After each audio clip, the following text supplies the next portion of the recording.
At first glance, the premise is seductive.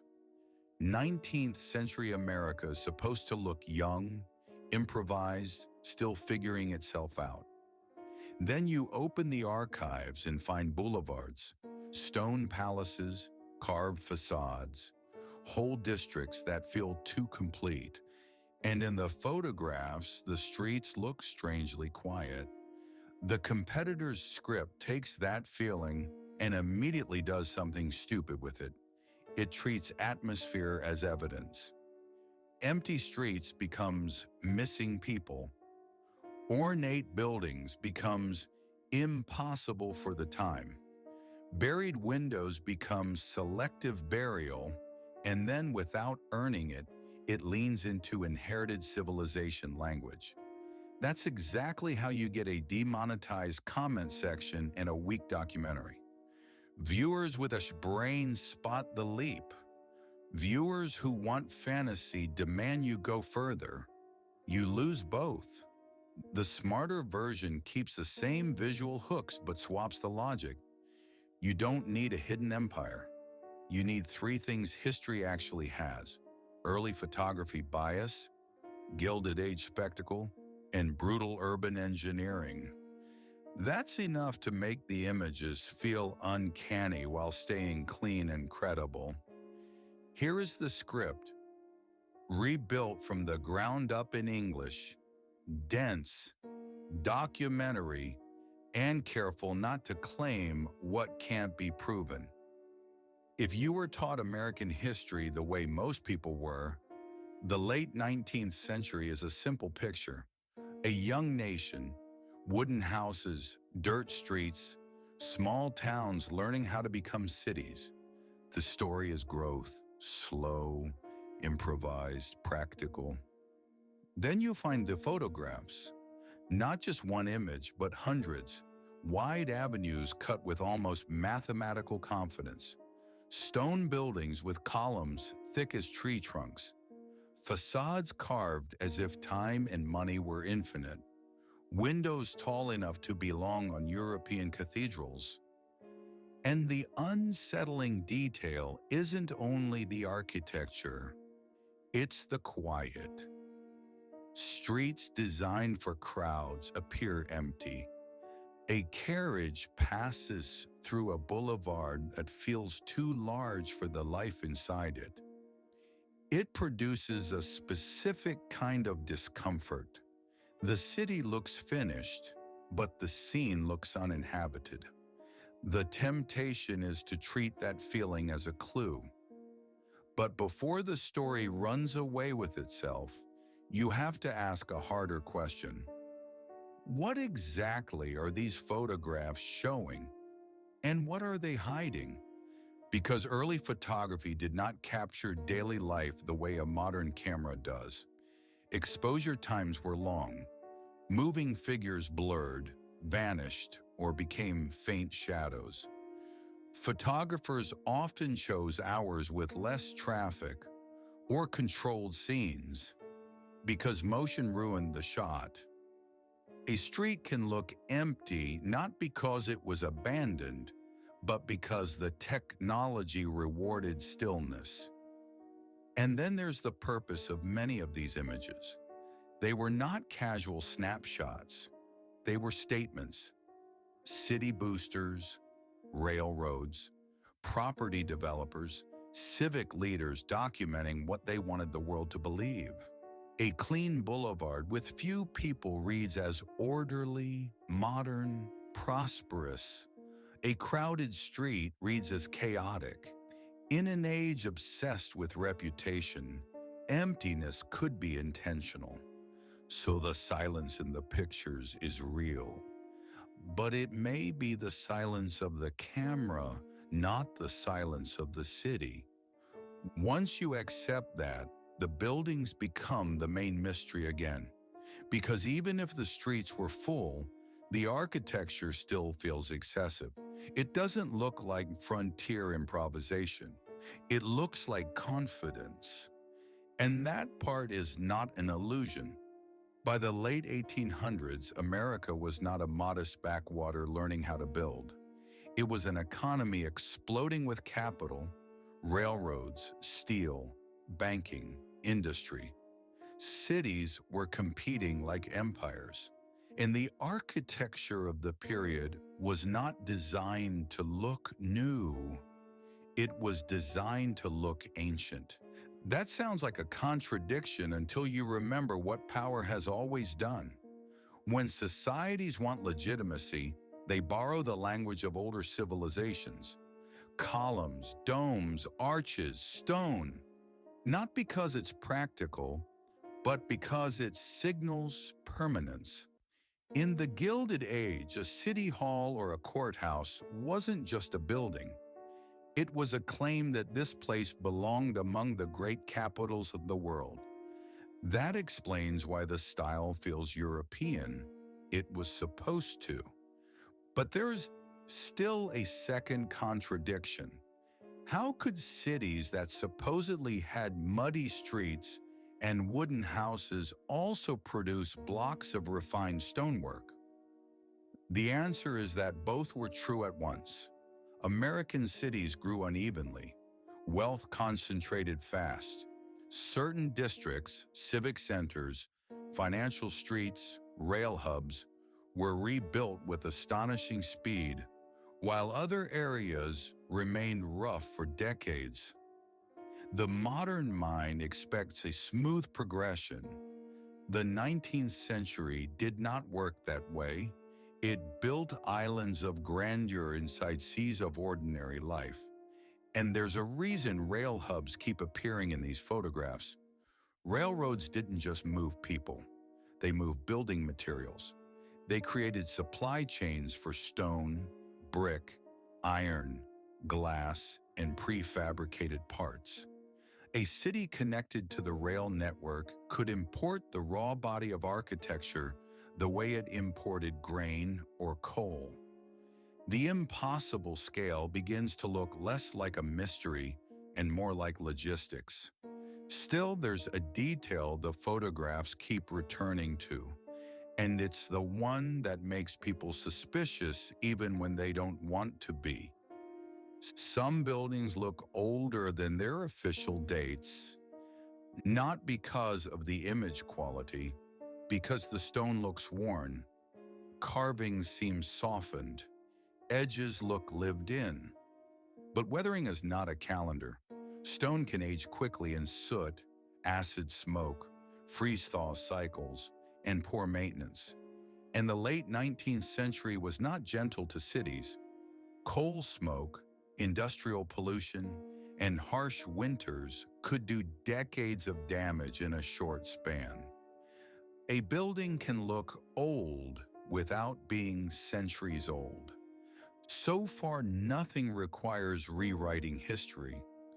But then you notice something that cannot be explained away with style or photography. You start seeing doors that lead nowhere, windows below the sidewalk, basements that feel like full floors, entire levels that are clearly designed to be used, then swallowed by the ground. This is the moment where bad scripts go off the rails. They treat it as secret evidence of a buried world. They say the street level changed suddenly. They imply a hidden event. They treat the absence of a neat narrative as proof that the narrative is false. That is a mistake, and it's a lazy one. Because there is a boring, brutal, well-documented reason cities did this. They raised their streets, not metaphorically, literally.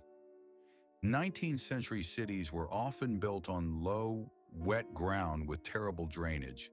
Streets turned into mud. Sewers were primitive or non-existent. Flooding and disease were common. As populations grew, cities had to rebuild infrastructure from below. Sewers, water mains, gas lines, later electrical conduits. In many places, the fastest way to fix grade and drainage was to raise the street, then bring the buildings up to meet it. Or if lifting was impossible or too expensive, except that the lower level would become a basement.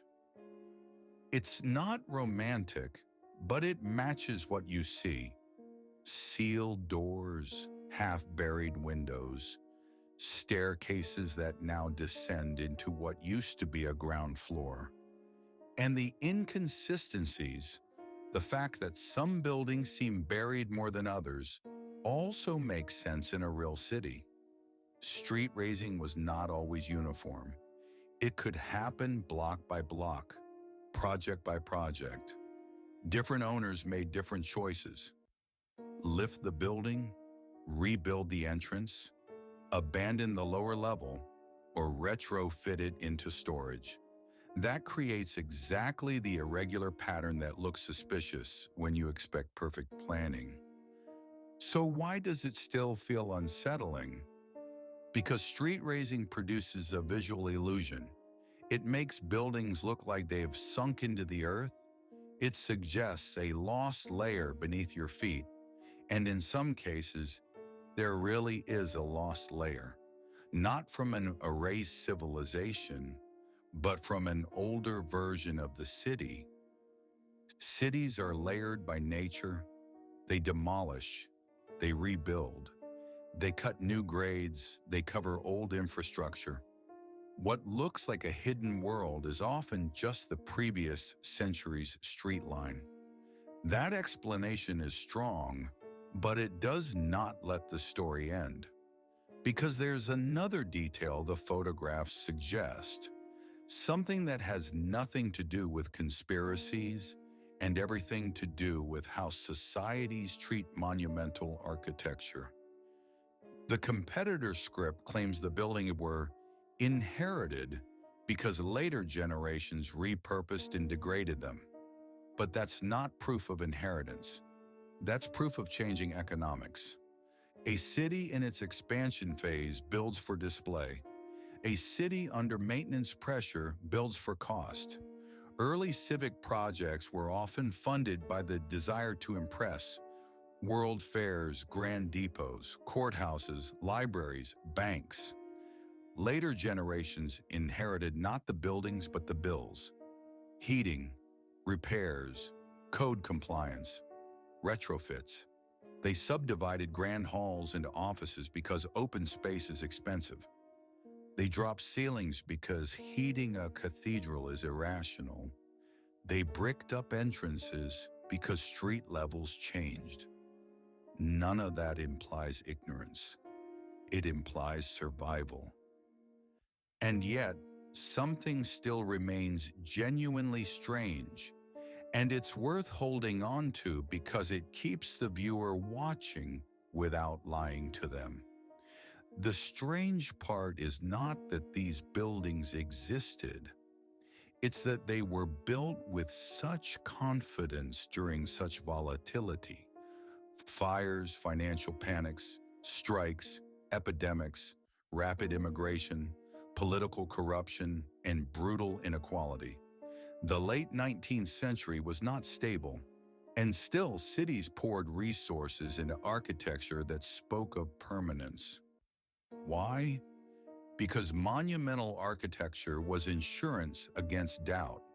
It was a way of telling citizens and investors that the city was not temporary, that it deserved capital, that it was destined to last. And that leads to the real mystery hidden in plain sight, one that doesn't require fantasy. The photographs are not evidence of a missing civilization. They are evidence of a missing mood. We no longer build this way, not because we can't, but because we don't need to prove the same things. We don't build courthouses to resemble temples because authority now lives in systems, not stone. We don't build train stations as cathedrals of movement because travel is fragmented across airports, highways, and screens. We don't carve permanence into facades because we've accepted replacement as normal. So when you look at these old American streets, wide, polished, overbuilt, you're not looking at a contradiction in history. You're looking at a civilization trying to convince itself that it had arrived, and you can still test this without belief. You can do it with your own eyes. Find a building in your city with half-buried windows. Look for the old entrance line. Find the cut in the stone where the grade shifted. Look for the bricked-up doors, the mismatched masonry, the staircase that used to lead into daylight. Then look down the street at what replaced the old confidence: cheaper materials, flatter facades, faster construction. Not because the past was magical, but because it was hungry for legitimacy. Those photographs don't show a young country learning how to build. They show a young country pretending, through architecture, that it had always been old. And once you see that, the emptiness becomes something else. Not evidence of missing people, but a kind of stage, a city posed for the future, waiting to be filled. The uncomfortable question isn't who built it. That's the easy temptation. The better question is why we stop building as if our public spaces mattered enough to be remembered.